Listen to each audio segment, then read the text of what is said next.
Hi, I'm Juliet. Clearly, this is my video documentation of interviews that I have proposed and questions that I've written towards people that I know and our general knowledge about the Cold War and the atomic bomb. And, you know, in some cases we were a little bit wordy in Dane's case, but a little bit ranty. But in any case, this is my section, so I'll be answering the questions that I asked everyone else. So we have David here, who is willing to propose the questions to me. So let's say hi to David, guys.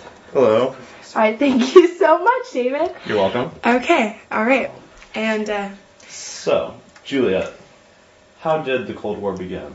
How did the Cold War begin? Excellent question, David.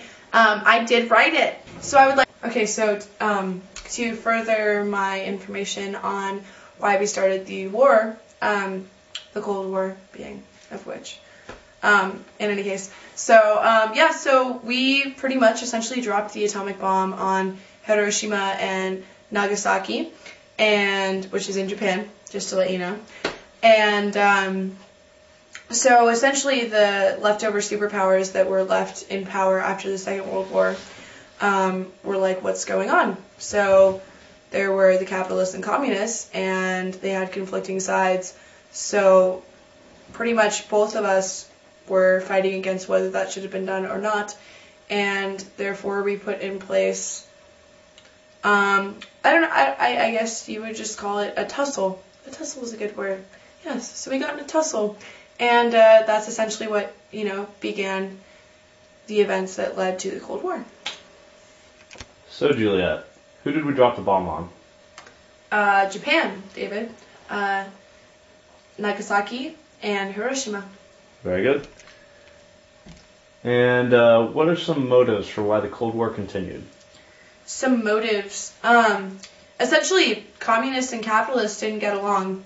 Communists we considered to be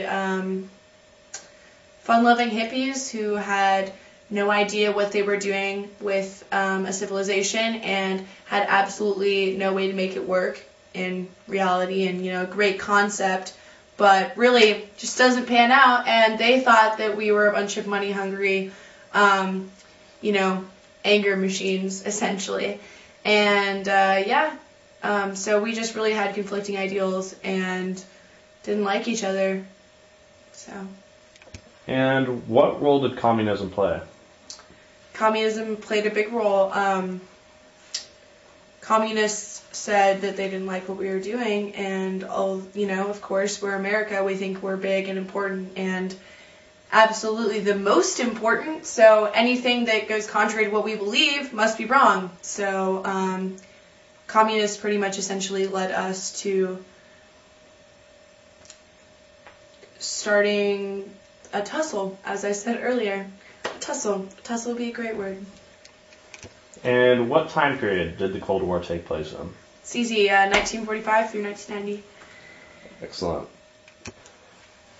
So, Juliet, what propaganda arose from the Cold War? And the atomic bomb, I assume? Yes.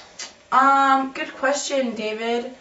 Well, there's always the common misconception that people had, which was more of a myth. They believed that the reason that the bombs were dropped was because it would save up to a million casualties.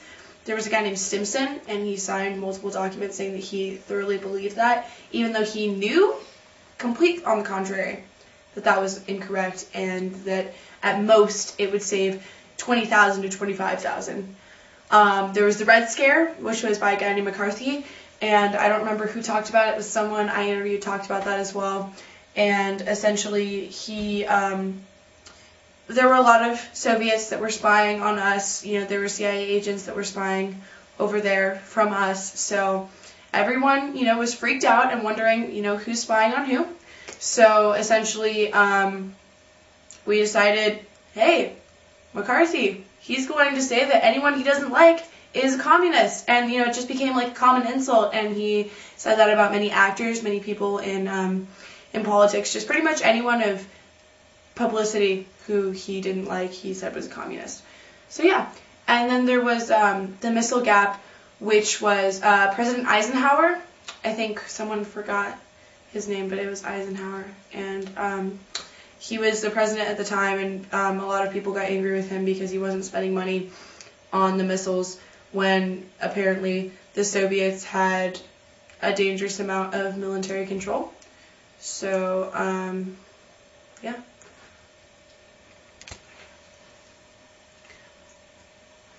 So, Juliet, why do you think we dropped the bomb? Why do I think we dropped the bomb? That's a great question.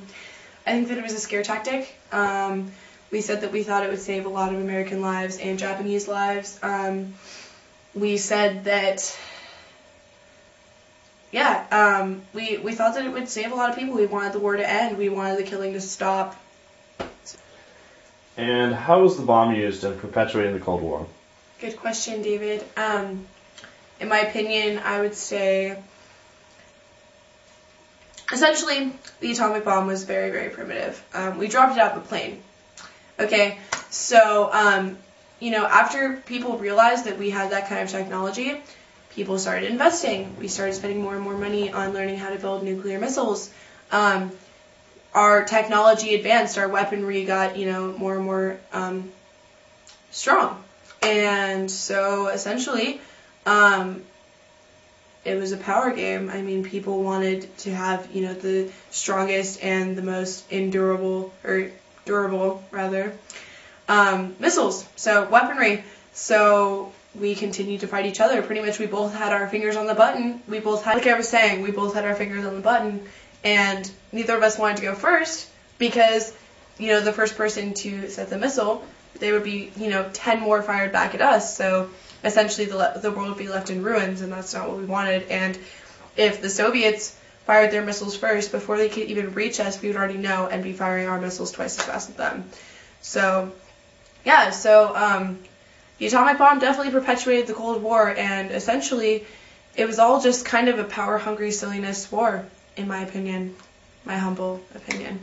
Anyway, so this has been a really fun project experiment. It's definitely very homemade, very amateur. Don't have the best camera. It was very last minute. I tried to kind of throw it together by Friday, and I think I did a pretty good job. So, Mr. Esch is awesome, great teacher. I had an awesome time in your class this semester, or quarter, rather. But yeah, and so I've actually become interested in history somehow. So, thank you. All right. Spikes are roasted nice, man.